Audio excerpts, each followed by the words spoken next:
Hello, you're watching Talking Europe. Threats to the rule of law and democratic values persist or are getting worse in some areas. That's the message from MEPs following an analysis of the EU Commission's last annual report covering the year 2024. Well, Parliament's assessment of the report was adopted by the Committee on Civil Liberties in May and then approved in the Parliament's plenary session this June. MEPs are pointing to restrictions on the right of assembly and a shrinking civic space. They're also calling for better protection of vulnerable groups from discrimination. The overall impression is one of democratic principles coming under more pressure from both inside and outside the European Union. Well, to delve into all of this, I'm joined by Arkadiusz Mularczyk, a Polish MEP from the European Conservatives and Reformists and a former Deputy Foreign Minister in the previous Conservative government in Poland. Welcome to you. Thank you for the invitation. I'm also joined by Weronika Cyfrowa-Ostrionova, a Slovak MEP from the centrist Renew Group, and she's a member of the Progressive Slovakia Party. Welcome to you. Thank you for the invitation. Let's start with you. So do you think rule of law is still a priority for the EU? Because we hear so much about, the whole competitiveness agenda, simplification and so on. Is this something that's been a bit forgotten, do you think? I hope it's not forgotten, and I have to say I insist that it has to be part of the EU language and a part of the EU debate. I really don't think that we can have proper competitiveness, that's the word you said, and that's rightly so being used a lot, also, or simplified or working legislation, unless we have the structure of the rule of law, because let's go into the actual meaning of the rule of law. It's not some abstract concept. It's working institutions. It's the belief that European citizens, if they are tried, they will get a fair trial, a speedy trial at best. That if they're part of minority, they will be protected. And all these things, it's that the media will be free enough to give free information to the people. And this is something that all the European members agreed on when they ascended to the European Union. And this is the framework that holds us together. And I believe that the European Union has to be a union of values as well as a union of market and cooperation in other areas. Yeah, because of course everybody did sign up to the treaties and the Charter of Fundamental Rights. But Arkadiusz Mularczyk, your group voted against the rule of law report in this plenary session in Strasbourg. Just tell us why. By profession, I'm the lawyer. I finished Jagiellonian University, Department of Law. I am the advocate by profession, and I am the former of the member of the Polish government. I was the Deputy Foreign Minister. And human rights, and it's very important in my job, in my work in Polish Parliament, now in European Parliament. But why I voted against this report? Because there is no legal definition in the European system and what is mean rule of law. And according to my experience, political experience, I see that this legal terms is used as a political instrument, political tools against countries, against governments, because there is no legal definition. And this term is, very broad and can be used as a, political weapons against countries, against governments. And I was the member of the previous conservative government in Poland. And maybe do you remember that how many resolution actions was in European Parliament against our government, because we represent, not the familiar political way as a European Commission. And the European funds was blocked to Poland because there was the question that our values, our actions are based on the rule of law. And you can imagine that after the election, when the government is changed in Poland, now there is the liberal government, all funds goes to Poland, yes?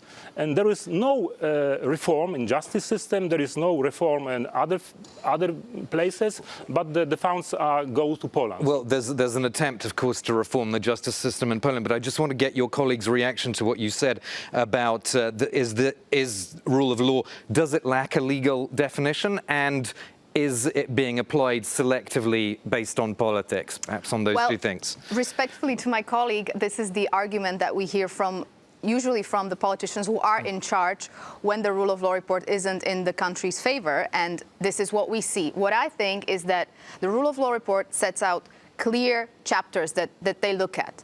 It's, as I said, the media freedom, whether the media is free to inform or whether they're being used for political purposes. We have a notion like that in Slovakia at this moment. We've had them in the previous times in Poland, according to the rule of law report, or in Hungary, as we can probably talk about as well. So I don't think that it's an abstract term. It's actual chapters that we need to fulfill. And I go back to my first question. When we enter the European Union, that are aligned with the European treaties. And I believe that if we lose sight of this, then there isn't much that can hold us together, because it's not about particular government being punished or being rewarded. It's about fulfilling the duties that you signed up to. And I think that it's also up to us here in the European Parliament to be adamant about talking to the Commission, and for the Commission not just to set out these guidelines and then to write the rule of law report, but to actually follow up on them. Because as we know, the rule of law report talks to the members of the coalition, of the opposition, it talks to the civil society. It's not a one eye only perspective. It tends to be quite holistic. And what I say is that, fine, we have the rule of law report, the Commission sets it out, but then there are the recommendations for each country. And then the Commission has to be quite strict in actually following through whether the countries went on with the recommendations. If they go, then the funds can be released. So if I can respond. So this is the example how biased is a discussion in the European Parliament. After the election in 2023, Donald Tusk's government illegally took over Polish media. And they fired hundreds of journalists.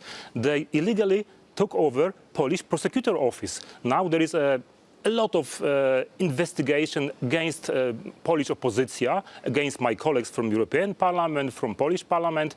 And do you know what is the signal is from the European Commission and from the European Parliament?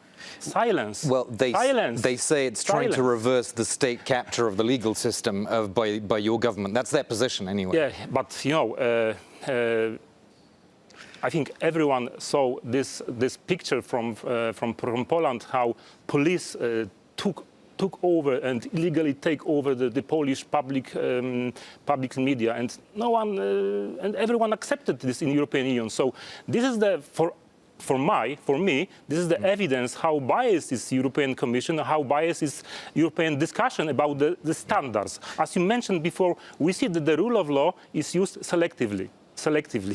Well, I said that that's one view of how it's used, but there's one element of this discussion we do have to bring in, of course, because it's a hot issue, particularly in Hungary at the moment, and it's the question of the Pride March and those related issues around sexual minorities. Weronika Cyfrowa, what's your perspective on that? Well, I think that the right to assembly peacefully should be guaranteed to any person in the European Union. I think that is also part of the rule of law, and I think we can agree on that. I hope so. So I believe that selectively banning via a law a march that doesn't align with the position of the government in whatever country it is, because I would really not like to comment on specific situation in Poland or in Hungary. I can comment on the one in Slovakia because that is where I come from. I can see things from the European perspective. So I know that there's already many advocates who are saying that this banning of the Pride, as it is, as we can call it, is not in line with our European values and with our European law. And that is something that has to be followed through. And I don't think that it's about a question of whether you're from this party or from that party. It's whether you believe that humans have the rights that they have to have.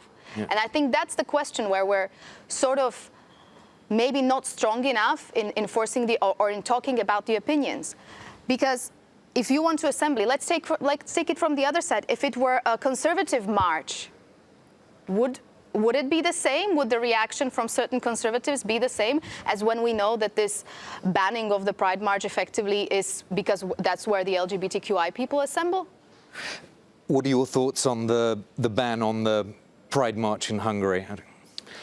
Listen, I think this is the element of the discussion in European Union, generally against the Viktor Orban government. How can I comment? Now in European Union we have a crisis, demographic crisis. So I prefer if we will be promoting family march, family policy, how we can improve our demography in European Union, especially in Poland and Slovakia, maybe in France too, than promoting LGBT ideology. Because but nobody is promoting it. I see this is the element of the fighting with the Viktor Orban government, and I see this march as an element of the LGBT ideology. So I think so. Especially in European Union, we should promote family values than other values. Okay. So if it were a march of any other kind, it would be okay. But since it's the LGBTQI people, it's a problem. This is where I have a fundamental problem, because these people are citizens of the European Union. They form families as well. We have families who have 2 mothers or 2 fathers. And I think it's discriminatory towards them. I think we should support families, but I don't think that letting LGBTQI people assemble and peacefully express their concerns is going to endanger family in any way. As well as banning this pride won't force other people to procreate and to formulate families and to form families and to have children. So I think this is not against a particular politician, and this is not against Viktor Orban as a person. It's against the decision that he made. And I believe that we are, as I said, a union of values, and fundamental rights belong to every single European citizen, in my opinion. We'll have to stop there. It's obviously a very short program here, but I'll thank both of my guests for their viewpoints, Weronika Cyfrowa-Ostrionova and Arkadiusz Mularczyk. That's all for this edition of Talking Europe. Glad you could join us.